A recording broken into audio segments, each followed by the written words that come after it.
L'expérience ivoirienne en matière de partenariat public-privé, qu'est-ce qu'on peut en dire? C'est d'abord une expérience très longue, une expérience très profonde et également une expérience réussie. Très longue parce qu'elle date aujourd'hui quasiment de... Elle a le même âge que notre indépendance. Les premiers PPP, on l'a fait en 59, 1959, 1960. Donc la Côte d'Ivoire est indépendante en 1960. Donc les PPP ont quasiment l'âge de la Côte d'Ivoire en tant que pays indépendant.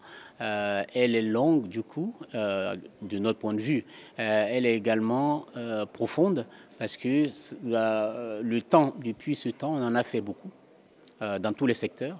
On parle aujourd'hui d'une soixantaine de contrats en cours d'exécution qui représentent beaucoup d'investissements, qui représentent beaucoup d'emplois et qui également représentent beaucoup de services de qualité. Elle est réussie parce que, comme je le dis, ça permet de délivrer beaucoup de qualité dans les services qui sont délivrés aux populations. Ça a également permis de développer des secteurs comme le secteur portuaire. Aujourd'hui, la quasi-totalité des terminaux portuaires en Côte d'Ivoire sont des PPP. Et ces terminaux portuaires jouent un rôle formidable dans la dynamique économique de la Côte d'Ivoire, mais également dans l'économie des pays des pays qu'on appelle des pays de l'Interland, le Mali, le Burkina et d'autres pays qui n'ont pas de façade maritime et qui utilisent ces ports. Le fait que ces ports soient performants grâce au PPP, grâce à l'investissement privé, grâce à l'innovation privée, font que ces économies se portent bien, à la fois en important et à la fois en exportant. Aujourd'hui, comme je l'ai dit, les PPP chez nous sont quasiment dans tous les domaines. Dans les domaines attendus comme les infrastructures, dans le domaine des transports, dans le domaine de l'énergie, mais dans des domaines inattendus comme la culture.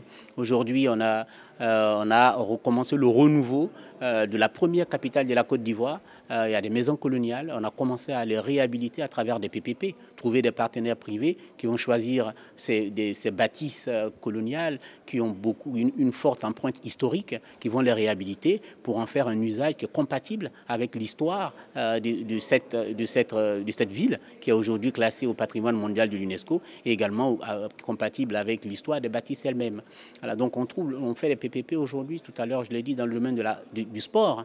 On va créer une académie sportive avec un grand club européen à travers des PPP. Et ça, on pense que ça sera au service de la qualité du sport en Côte d'Ivoire, de la qualité de notre équipe nationale de football, mais également au service de l'économie du football, qui, au-delà d'un sport, aujourd'hui est une vraie économie. Donc aujourd'hui, en Côte d'Ivoire, les PPP vont bien, et la Côte d'Ivoire va bien avec les PPP.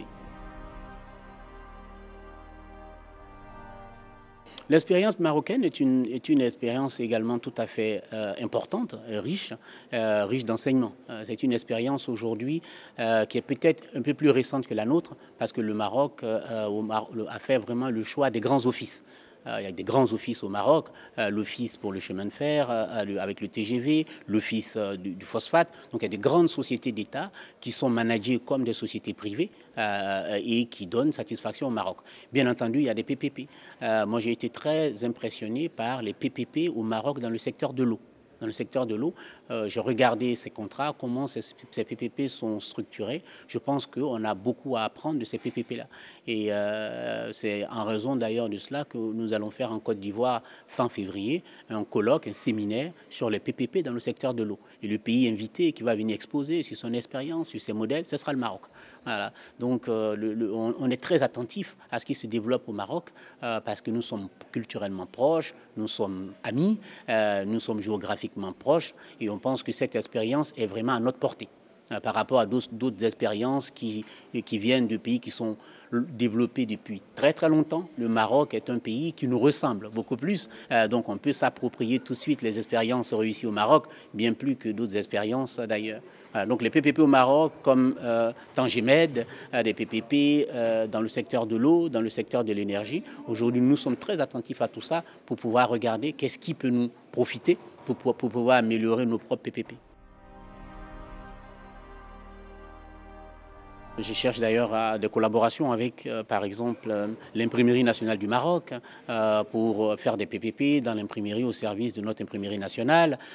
Tangemed, aujourd'hui, est négocié avec nous pour entrer dans le secteur portuaire en Côte d'Ivoire, dans le cadre de partenariats gagnant-gagnant. Je l'ai dit tantôt, dans le secteur de l'eau, il y a des expériences vraiment concrètes de barrages pour pouvoir mettre à la disposition de l'agriculture de l'eau compétitive. Tout ça, c'est des expériences dont on aimerait tirer profit avant 2025, par exemple.